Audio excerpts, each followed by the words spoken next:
Root cause analysis করা। এটার ভিতরে যেটা মানে ফরেনসিক অ্যানালাইসিস করতে গেলে আপনাকে যেটা করতে হবে সেটা হচ্ছে যে আপনাকে ইনসিডেন্ট যেই ডিভাইস দিয়া বা যেই মাধ্যমে হয়েছে সেটাকে এমন ভাবে এভিডেন্সটা কালেক্ট করতে হবে যেন এভিডেন্সটা যেন কোনো প্রকার নষ্ট না হয়, অল্টারিং না হয়। বুঝতে পারছেন? তার মানে এখন যদি বলা হয় যে আপনাদের মানে অফিসে বা আপনারা কি এই ধরনের কোনো ঘটনা পাইছেন কিনা যে আপনাকে কেউ বলছে যে আমার পিসিটাতে ভাইরাস অ্যাটাক হয়েছে বা আমার পিসিটাতে র্যানসমওয়্যার অ্যাটাক হয়েছে বা আমার পিসিটাতে কোনো একটা সাইবার অ্যাটাক হয়েছে, এটা তো ইনভেস্টিগেশন করে দেখেন, তাইলে প্রথম কাজটা কি করেন? পিসি শাটডাউন করে দেবেন, পিসি নেটওয়ার্ক প্লাগ আনপ্লাগ করে দিবেন, কি করবেন প্রথমে?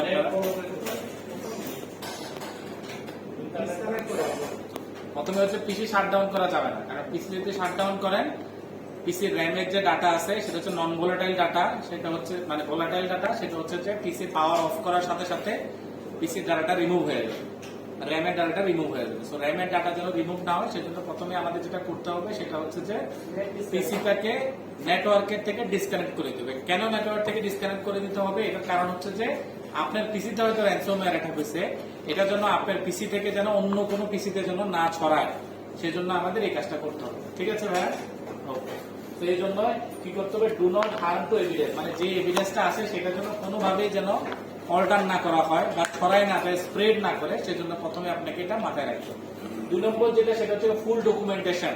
একটা ইনসিডেন্ট ঘটলে সেটার শুরু থেকে শুরু করে শেষ পর্যন্ত যে ডকুমেন্টেশনগুলো আছে, ডকুমেন্টেশন ফেজগুলো আছে, সেগুলো সবগুলো আপনাকে একসাথে রাখতে হবে।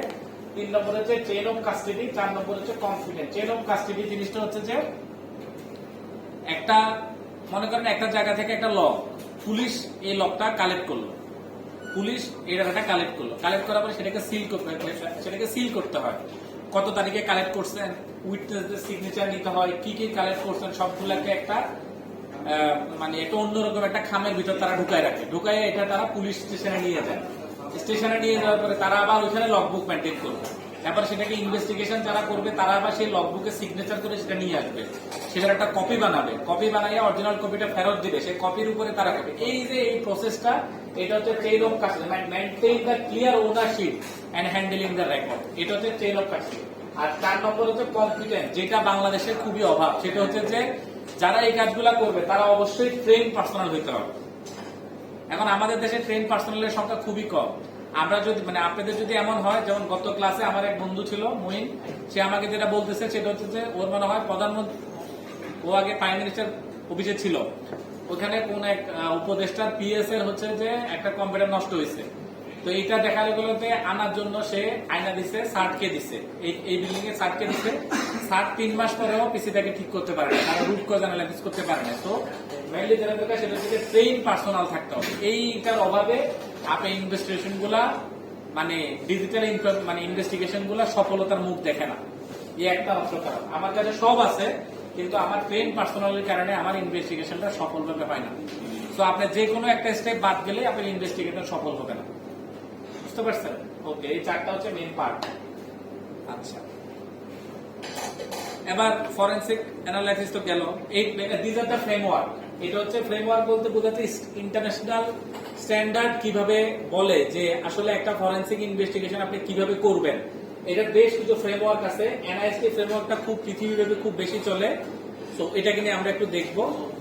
আচ্ছা, এইখান থেকে আপনাদের পরীক্ষায় আসা শুরু হবে। একটা ইনসিডেন্ট রেসপন্স আপনারা কিভাবে করবেন, সেটা একটা ঘটনা ঘটে গেছে, এখান থেকে আপনাদের এমসিকিউ প্রশ্ন পরীক্ষা প্রশ্ন আসবে, মানে এখান থেকে শুরু হইলো। আপনাদের এই লেকচার থেকে মোটামুটি 10টা থেকে 12টা কোশ্চেন আপনারা পাবেন, বুঝছেন? আচ্ছা, আসলে হচ্ছে কি NIST incident response life cycle.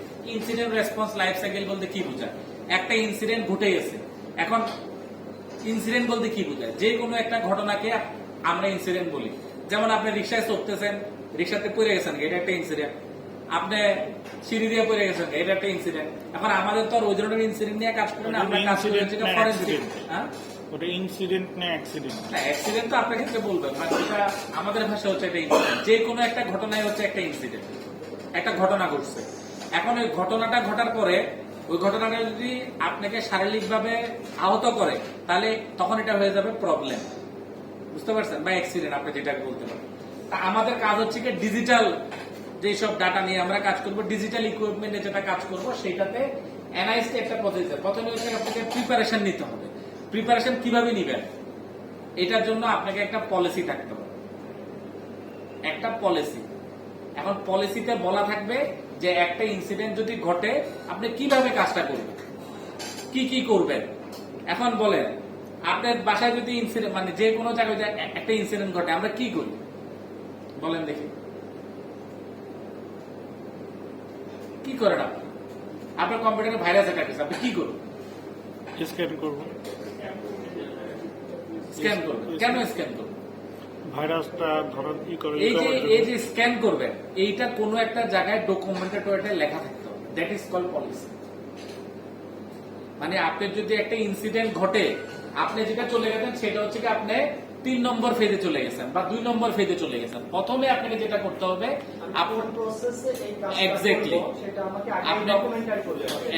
আপনাকে একটা ডকুমেন্ট থাকতে হবে, যেই ডকুমেন্টটাকে এপ্রুভ ডকুমেন্ট থাকতে হবে, যেই ডকুমেন্টের উপরে বেস করে আপনি কাজগুলো করবেন।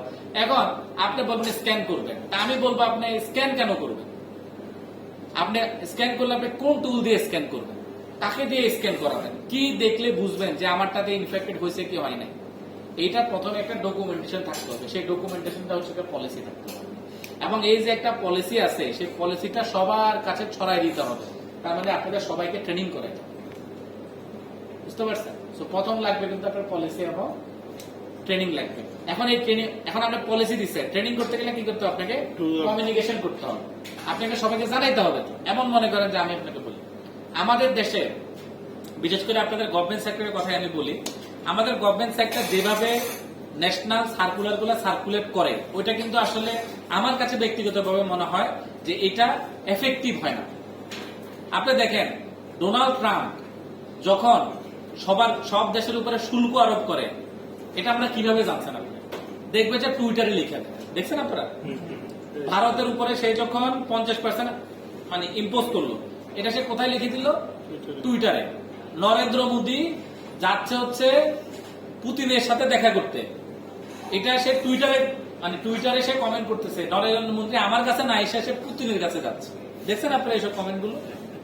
তো প্রশ্ন হলো এটা, বারাক ওবামা যখন নতুন কোন যখন ওদের আইন হয়, ওরা মানে সোশ্যাল মিডিয়াতে দেয়, বাট আমাদের দেশে কি কোনোদিন সোশ্যাল মিডিয়াতে দেয়? আপনারা আপনাদের গভর্নমেন্টের বিভিন্ন ধরনের আইন হয়, গ্যাজেট হয়, কেন আপনারা দেন? দেয় তো, আমি তো পাই, আপনারা দেন? আপনারা আমাদের সাথে অ্যাটাচ করেন না না, এই আইনটা কার জন্য আপনি বানাইছেন? আপনার জন্য? না, দেশের সব মানুষের জন্য না? আমাদের গভর্নমেন্টে যেটা হয় পুরো আমি এটা কখনো দেখেন, প্রত্যেক উপজেলায় একটা করে পেজ আছে এবং আমার ব্যক্তিগতভাবে নিয়ম হলো যে আপনি যদি একটা সড়ক প্রতিরক্ষা আইন করেন, তাহলে এই আইনটা সবার জানতে হবে। এখন এটা গভর্নমেন্ট লেভেলে যেটা হয়, বিভিন্ন মিনিস্ট্রির মতামত নেয়, এটা যেখান থেকে হবে সব মিনিস্ট্রি পাঠিয়ে দিবে, ওইখান থেকে আমরা মতামতের অ্যান্সার সোশ্যালে ওইরকম ভাবে স্যার এখন কিন্তু ওয়েবসাইটে উন্মুক্ত করে দেওয়া হয়, মানে বিশেষ করে এই সরকার আসার পর থেকে মতামত দেওয়া হয়। আপনি ওয়েবসাইটে উন্মুক্ত করেন, কিন্তু বিষয়টা হলো যে ওয়েবসাইট তো সব মানুষ অ্যাক্সেস করতে পারে না, কারণ সবার আছে সোশ্যাল মিডিয়া। আমার কথা হলো আমেরিকা যদি সোশ্যাল মিডিয়াতে দিতে পারে, তা আমার সমস্যাটা কি? মানে এটা একটা জাস্টিফিকেশন, মানে এটা অবশ্যই থাকতে হবে। আমার কথা হলো আমি যদি একটা আইন ডেভেলপ করি, তাহলে এই আইনটা সবার জন্যই তো জানতে হবে সবার। এই যে establish the communication plan and response team, আমাদের কমিউনিকেশন প্ল্যানটা আমার হিসেবে আমাদের এখানে ঘাটতি আছে। যেমন আমি আপনাদেরকে বলি, আমরা ব্যাংকে কি করি, ব্যাংকে আমরা প্রতি বছর আমাদের আইসিটি সিকিউরিটি একটা পলিসি থাকে, এই পলিসিটা প্রতি বছর আমরা এটাকে আপডেট করতে হয়। আপডেট করার পরে আমরা কি করি, আমাদের একটা পোর্টাল আছে, একটা মানে ই লার্নিং একটা পোর্টাল আছে, এই পোর্টালটাতে সমস্ত ব্যাংকের সকল এমপ্লয়ের অ্যাক্সেস আছে। আমরা প্রথমে একটা ই লার্নিং পোর্টাল এটা সার্কুলার করি। আমরা জানি এটা 99.99% মানুষ এটা জীবনে কোনোদিন পড়ে দেখবে, এটা আমরা জানি। বাট এটা কিন্তু আমার কমিউনিকেশন প্ল্যানের একটা স্টেপ, যে আমি একটা পলিসি আমার ব্যাংকের বোর্ড অফ ডিরেক্টর যখন আমাকে অ্যাপ্রুভাল দিবে, এটা আমি সবার ভিতরে ছড়াই দিলাম। তার মানে কেউ না কেউ যখনই তার মনে হবে যে পলিসিটা একটু দেখে নিত, সেজন্য ইজিলি পায়। নাম্বার 1। নাম্বার 2 হচ্ছে আমরা কি করি, এটার উপরে ট্রেনিং করানো হয়। নাম্বার 3, আপনি পলিসিও ছড়াই দিয়ে ট্রেনিংও নিয়েছেন, কেউ কিছু শিখে নাই। এখন আপনি এফেক্টিভনেস চেক করবেন, কিভাবে করবেন? আমরা যে ফিশিং অ্যাটাক চালাই, আমরা বিভিন্ন ধরনের আকামুকাম ঘটনা ঘটাই দিই, যেন এমপ্লয়ির জন্য বাধ্য হয়ে শিখে। This is call effectiveness. এটা হচ্ছে রেসপন্স টিমের কাজ। সো আপনি তো নর্মাল মানুষ তো এই জিনিস করবে না, আপনাকে বাধ্য করতে হবে করার জন্য। এটাই হচ্ছে আপনি যেমন মনে করেন যে অনেক লোক আছে না গাড়ি চালায়, এখন তারে আজকে পুলিশ ধরলে করলে আপনি 2,500 টাকা জরিমানা ওভার স্পিড। আমার এক কলেজ এরকম ধরছে আর কি, পদ্মা সেতু, ওই যে পদ্মা যে মাওয়া এক্সপ্রেস হয়ে সে খালি পায়া সে মোটামুটি 90-95 স্পিডে চালাই দিচ্ছে। এখন পুলিশ লুকাই রয়েছে গান, স্পিড গান নিয়ে। সে আর বলে তাকে ধরছে, ধরার পরে তাকে বলতেছে যে আপনি তো স্পিড 95। আর আমার বড় ভাই বলতেছে যে আমি তো ওরে দেখি না, ওকে দেখলে তো আমি এটা করতাম না। আমার কথা হলো আপনি লুকাই কেন ধরবেন? এবার তাকে 2,500 টাকা জরিমানা করতে, সে বলতেছে 2,500 টাকা জরিমানা হয়, সেটাই তো আমি জানি। যদি কোন লোককে যদি আপনি 2,500 টাকা জরিমানা, এটা যদি সরকার থেকে যদি বলা যেত, তাহলে স্বাভাবিকভাবেই মানুষের আর কোনো কিছুর ভয় না থাকো, টাকার ভয় মানুষের আছে। এটা একটু কেমন জানি এটা আছে। তাহলে আপনি কেন হিডেন রাখতেছেন? সার্কুলেশন হয় অনেক। মানে হিডেন রাখতেছেন না, তার মানে আপনার কমিউনিকেশন প্ল্যান এবং রেসপন্স টিমের ভূমিকাটা আপনার হচ্ছে। তো আপনাকে এটা সার্কুলার করতে হবে। যারা গাড়ি চালায় তারা যদি না জানে, হেলমেট না বললে যে 5,000 টাকা জরিমানা হতে পারে, এটা যদি সে জানে, তাহলে তো সে আর কিছু পড়ুক আর না পড়ুক, হেলমেট অ্যাটলিস্ট পড়বে। জামা কাপড় হয়তো পড়বে না, আগে হেলমেট পড়বে, নাহলে 5,000 টাকা জরিমানা খেতে হবে। এটা আমার হিসেবে খাওয়ানোর বিষয়টা। আর সেকেন্ড হচ্ছে যে রিডিউস দ্য ভালনারেবিলিটি। আচ্ছা, এবার সেকেন্ড ফেজে আসলে হচ্ছে আপনার স্ক্যানিং। এবার আপনার পলিসি টলিসি ঠিক হয়ে গেল, বা কমিউনিকেশন হয়ে গেল, রেসপন্স হয়ে গেল, ট্রেনিং হয়ে গেল, এবার আপনি ডিটেকশন করেন। এবার আপনি স্ক্যান করেন, কোন অ্যান্টিভাইরাস দিয়ে স্ক্যান করবেন, কিভাবে স্ক্যান করবেন, সবকিছু আপনার এই পলিসিতে বলা থাকবে, সেটা অনুসারে আপনি স্ক্যান করবেন। ডিটেকশন এবং অ্যানালাইসিস এবং ডিটেকশন করলেন, ডিটেকশন করার পরে আপনি ভাইরাসটাকে আইডেন্টিফাই করলেন। তারপরে হচ্ছে আপনার কন্টামিনেশন, ইরাডিয়েশন এবং রিকভারি। তার মানে আপনাকে প্রথমে কি করবে, যেহেতু আপনি ভাইরাস পাইছেন, আগে তো আমি আবার হার্ডেনিং করছি আমার সিস্টেমে। হার্ডেনিং করলে তো আমি হার্ডেনিংটা মানে বললাম মানে ডিটেকশন আমার যেহেতু অ্যাফেক্টেড হয়েছে, আমার যে সিস্টেম অ্যাফেক্টেড হয়েছে, আমি প্রিপারেশন যেটা এখানে করছি, প্রিপারেশন এখানে আমি আবার হার্ডেনিং করে ফেলছি। তাহলে কি এটা না, এটা আমি বলে দিচ্ছি। এটা হচ্ছে যে যেমন এই পিসিটা আমি আমার ব্যাংকের মানে জন্য কিনছি, তাহলে এই পিসিটাতে কিন্তু ন্যূনতম সিকিউরিটি কিন্তু আমি এনেবল করেই আপনার কাছে দেবো। This is call hardening. তার মানে আপনার কাছে যখন একটা পিসি যাবে, একদম মানে কোনো কিছু না দেওয়া অবস্থায় যাবে না। ন্যূনতম অ্যান্টিভাইরাসটা দেওয়া থাকবে, তাকে ডোমেনে ইন্ডিকেট করে দেওয়া থাকবে, তার লিস্ট প্রিভিলেজ এনশিওর করা হবে, ন্যূনতম হার্ডেনিংটা করা থাকবে, এটা পলিসিতে লেখা থাকবে। পলিসিটা ডিপ্লয় করার পরে হ্যাঁ আমি একটু আমি হয়তো বুঝতে পারছি না যে আমার তো ডিভাইস তো হার্ডেনিং আগে ছিলই। হ্যাঁ, ছিল। আমি ইউজ করতে বলতে অ্যাফেক্টেড হয়েছে। হ্যাঁ এফেক্টেড হয়েছে। তার মানে কি আমার ইনিশিয়াল হার্ডেনিং যখন আমার ডিভাইস কিনি তখন হার্ডেনিং করা, সিস্টেমে হার্ডেনিং করা আছে, সেটআপ যখন দেই। এখন যেটা অ্যাফেক্টেড, আমি তো যে কাজটা করছি আমার ইনসিডেন্ট রেসপন্স লাইফ সাইকেল। এখানে আমি আবার ডিভাইসটা পাইলাম, কোনো একটা ডিভাইস অ্যাফেক্টেড ডিভাইস পেলাম, আমি যদি এখনই আবার এটাকে হার্ডেনিং করি, তাহলে তো আমার লকটা হারিয়ে যেতে পারে, ইনসিডেন্টের যে লক আসছে সেটা দাঁড়িয়ে যেতে পারে। মানে কখন হার্ডেনিং করলে? যে হার্ডেনিংটা কি আমি ডিভাইস অ্যাফেক্টেড ডিভাইস আমার কাছে আনলো, যে আমার ডিভাইসটা না না না না না, ডিভাইস আনার পরে কখনোই হার্ডেনিং করা হবে না। সেটাই বলছি যে আমি এইটা হচ্ছে যে প্রিপারেশন ফেজ। মানে আমি আমার ব্যাংকের জন্য সার্ভার কিনছি, প্রথমে আমি একটা সার্ভার কিনছি, সার্ভারটাকে কিভাবে কাজ করব পলিসিতে বলা থাকবে, সার্ভারটাকে ঠিকভাবে কাজ করানোর জন্য ট্রেনিং দেওয়া থাকবে। এটা তার মানে র ডিভাইস। হ্যাঁ, এটা প্রথম ডিভাইসটা। এখন ডিভাইসটাকে হার্ডেনিং টার্নিং করে আমি সার্ভারে লাগাই দিলাম। 1 মাস পরে ওটাতে ভাইরাস ইনফেক্টেড হয়েছে। আমার কাছে মনে হচ্ছে স্পিড কমে গেছে, লোড ঠিক মতো নিতে পারতেছে না, বারবার রিস্টার্ট খাচ্ছে। বাট সার্ভারে এই বিহেভ করার কথা না, কিন্তু এটা এরকম ধরনের বিহেভ করা শুরু করছে। এখন আমাকে প্রথমে কি করতে হবে, ডিটেকশন করতে হবে। এখন ডিটেকশন করতে হলে আমাকে কি করতে হবে, তার অ্যান্টিভাইরাসটা ঠিকভাবে কাজ করছে কিনা সেটা চেক করতে হবে, তার ভিতরে কোনো প্রকার ম্যালওয়্যার ঢুকছে কিনা সেগুলো চেক করতে হবে, তার ভিতরে কোনো ধরনের হার্ডেনিং সিস্টেম এডমিন করা ছিল সেটা খুলে দিচ্ছে কিনা, ইন্টারনেট কানেক্টিভিটি, এই জিনিসগুলো আমি চেক করবো। ডিটেকশন বেসিক হার্ডেনিং আমার করা থাকবেই। এখন ডিটেকশন হার্ডেনিং করার পর আমি দেখলাম যে এটাতে আসলেই কোন একটা ম্যালওয়্যার ঢুকছে, যে ম্যালওয়্যারটা আমার হার্ডেনিংটাকে বাইপাস করে সে এন্টার হয়ে গেছে। তখন আমাকে যখন কি করতে হবে, তখন আমাকে হার্ড ধাপ কন্টেইনমেন্ট, ইরাডিকেশন এবং রিকভারি। কন্টেইনমেন্টে এসে কি করব? এখন তো সেটা তো এফেক্টেড হয়ে গেছে, আমি কনফার্ম করলাম। প্রথমে যেটা করতে হবে, তাকে আইসোলেশন করে ফেলতে হবে, মানে তাকে অন্য পিসি থেকে যেন এই ডাটাটা না ছড়ায় তাকে সরাই ফেলতে হবে। যেমন করোনা হলে কি করা হয়? করোনার জন্য কিন্তু প্রথমে আপনাকে বলে দিয়েছে মাস্ক পরেন, that is call hardening. Mask পরার পরেও আপনার করোনা আক্রান্ত হয়েছেন, ডিটেকশন হয়েছে, এখন কি করবেন? তাকে আইসোলেশন করে ফেলবেন, সেগুলো না চলে। তারপরে তাকে এবার তার চিকিৎসা দেওয়া শুরু করলেন, তার থেকে যেন রিকভারি হয়, এই যে রেমিডিয়েশন। এবং তারপরে আবার টেস্ট করে ভ্যালিডেট করতে হয় যে তোমার ভিতর থেকে করোনা গেছে কিনা। শেষ।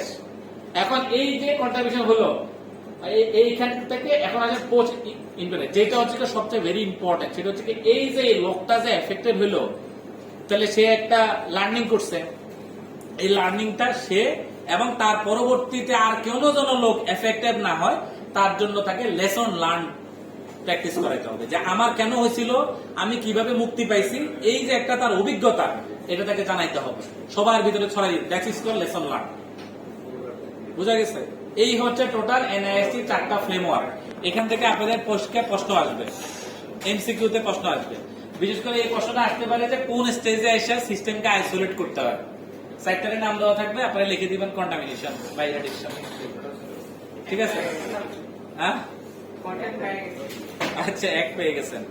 এটাও ঠিক একই রকম ভাবে আরেকটা কোম্পানি, এটা যেরকম এনআইএসটি দিচ্ছে, এটা দিচ্ছে হচ্ছে সেন নামে একটা কোম্পানি, সেন্স নামে একটা কোম্পানি।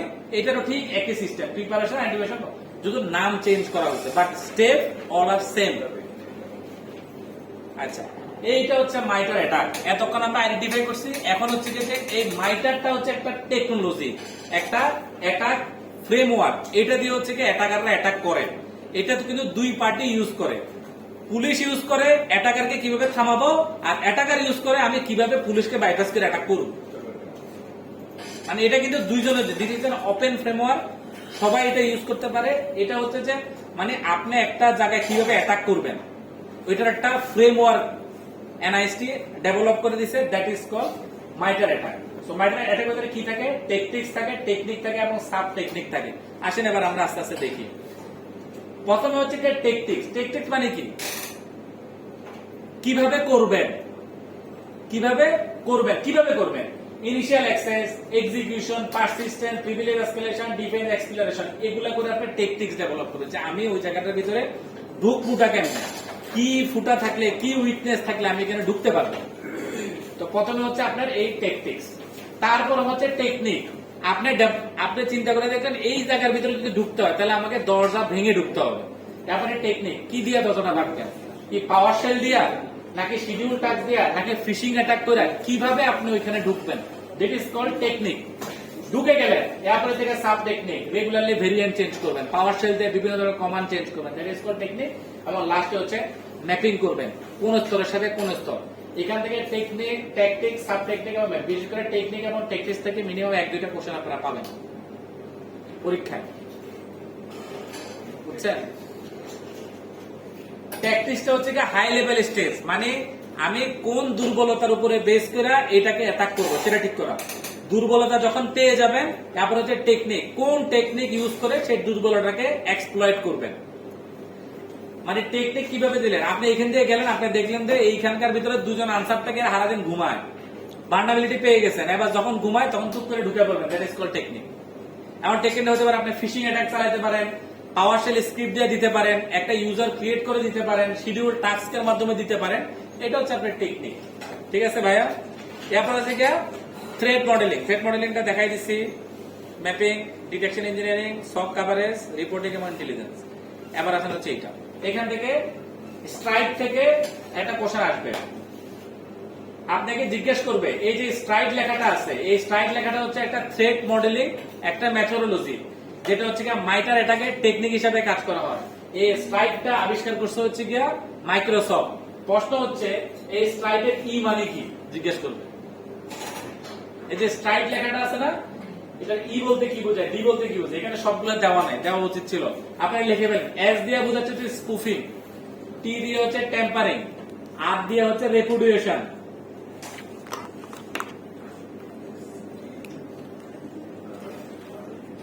আই দিয়ে হচ্ছে গিয়া ইনফরমেশন ডিসক্লোজার,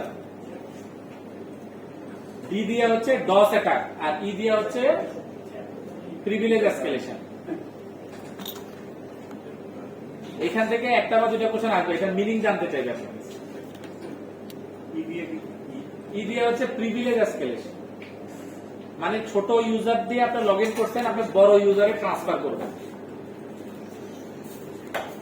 আচ্ছা আবার একটু বলবেন। এস দিয়ে হচ্ছে স্পুফিং, টি দিয়ে ট্যাম্পারিং, আর দিয়ে হচ্ছে রেপুটেশন। রেপুটেশন মানে বুঝেন?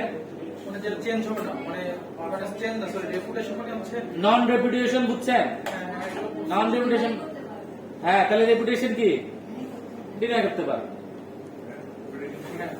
নন রেপুটেশন মানে কি? আপনি একটা কাম করছেন, আপনি যখন আমি জিজ্ঞাসা ভাই আপনি এই কাজটা করছেন, আপনি অস্বীকার করবেন, that is call reputation. Non reputation মানে কি? আপনি অস্বীকার করতে পারবেন না। আমি আপনাকে এভিডেন্স দেখাবো যে এই যে পিসিতে দেখা যাচ্ছে, সিসিটিভিতে দেখা যাচ্ছে আপনি এই রুমে এই বিল্ডিং এ এতটা সময় ঢুকছেন, আপনি অস্বীকার করতে পারেন, that is call non repudiation. আর রেপুটেশন মানে কি? অস্বীকার করা। আইডিয়া হচ্ছে কি ইনফরমেশন ডিসক্লোজ, ইনফরমেশনকে আপনি সবার ভিতরে ছড়াই দিবেন। ডি দিয়ে হচ্ছে ডস, ডস অ্যাটাক বলি না, ডি দিয়ে হচ্ছে ডস, আর ই দিয়ে হচ্ছে কি প্রিভিলেজ এসকেলেশন। ঠিক আছে ভাইয়া?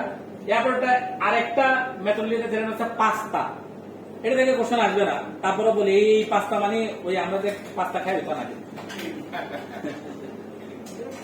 এটা একটা মডেলিং। আরেকটা আছে কি অ্যাটাক ট্রি। নিজের দুটো থেকে কোশ্চেন আসবে না, সাইটে থেকে কোশ্চেন আসবে, এমসিকিউ কোশ্চেন। পারবেন না? হ্যাঁ, কোপার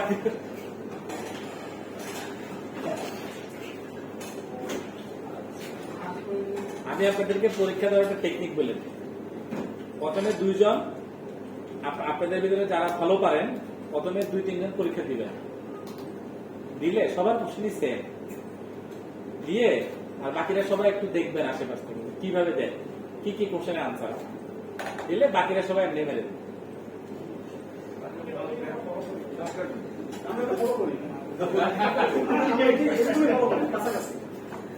আমি আর আপনাকে সেম ওই বলে না, প্রতিটা শিশুর মানে কি বাবা একটা শিশুর ভিতরে থাকে, ঘুমিয়ে আছে শিশুর পিতা সব শিশুদের অন্তরে, জিনিস চলে যেতে পারছে। বাবারাও তো একসময় শিশু ছিল, তো সবাই তো জানে হাউ টু ডু ইট।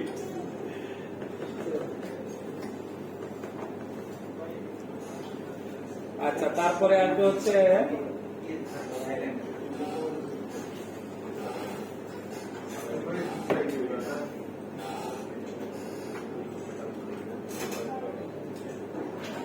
এখান থেকে একটা কোশ্চেন আসবে, ফ্যাট এবং এনটিএফএস, এদের তারপরে বুঝেন এখনকার হার্ড ডিস্কে কি থাকে বলেন? এনটিএফএস। এনটিএফএস। তাহলে এটাই কোশ্চেন আর কি, যে which of the file system are use.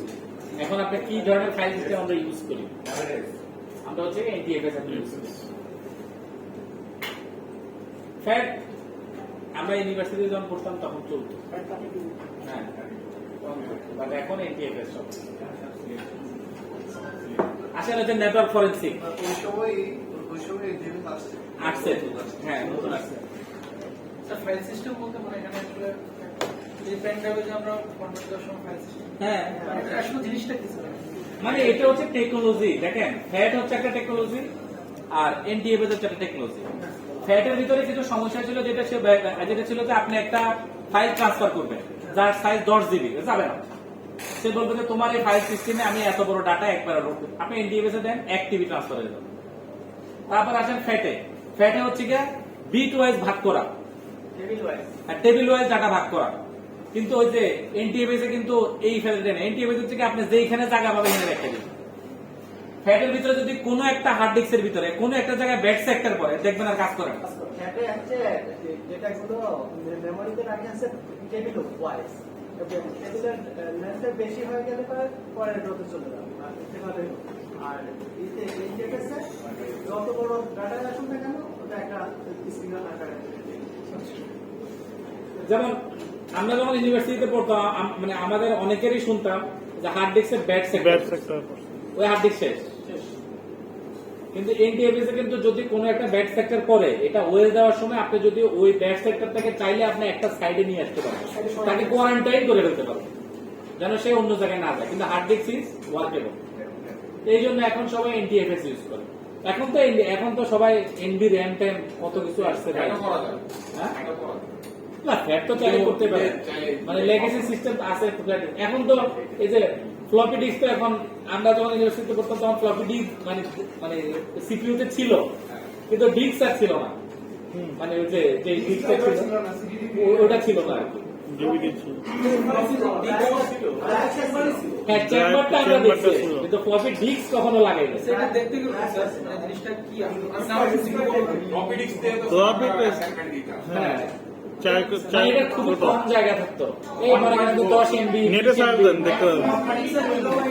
হ্যাঁ কিলোবাইট এরকম ছিল। হ্যাঁ। আমরা যখন ইউনিভার্সিটিতে পড়লাম তখন সাধারণত পেন ড্রাইভ আসলে হচ্ছে আপনার ওই যে আরে 2GB অনেক পরে 512 512 MB তে ছিল এমবিতে ছিল। Pen drive। পেন ড্রাইভ, 128 ছিল। 128 ছিল।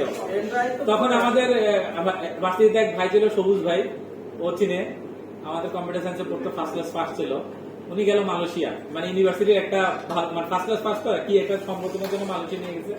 ওইখান থেকে উনি নিয়ে আসলো কি পেন ড্রাইভের একটা ডিভাইসের ভিতরে গানও ঢুকানো যায়। এটা নামটা যেন কি ভুলে গেছে, মানে গান ঢুকানো যায় এবং উনি গান শুনতো।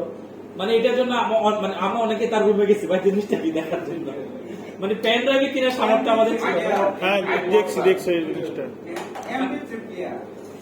MP3 মানে আইপড তো আইফোন আবিষ্কার হলো, বাট তখন একটা পেন ড্রাইভের মতোই ছিল একটা ডিভাইস, ওটার ভিতরে গেম কি জানেন এটা ছিল, MP3 কি জানেন একটা মানে পেন MP3 ড্রাইভের মতো সামথিং লাইক দ্যাট।